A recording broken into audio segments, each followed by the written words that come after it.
Little follow up here on the 562 XPG. I put that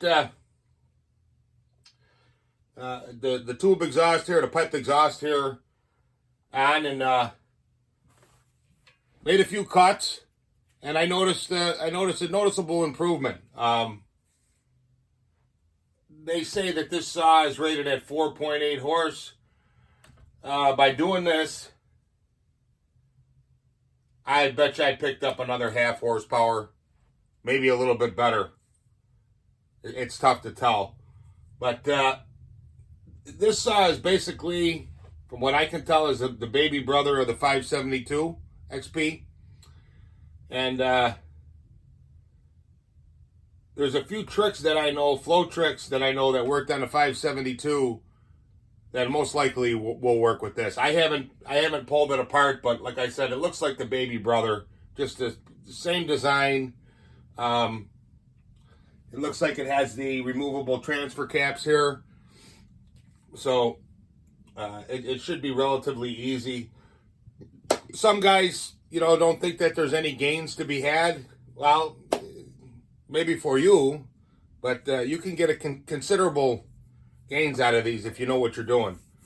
But one interesting thing is one of the guys that commented it, he asked,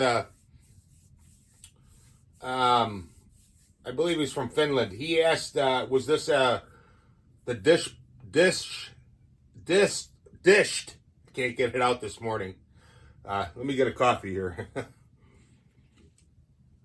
A piston with a dish in it. It's actually basically scalloped out. If you would take a tool and just go in there 100 thousandths. Apparently they, on some of the newer versions, they did that to actually lower the compression. Now that's going to be a stick in the eye, poke in the eye to this high compression, lipstick job, must be machined. Here we are, Husqvarna, from the factory, actually lowering the compression.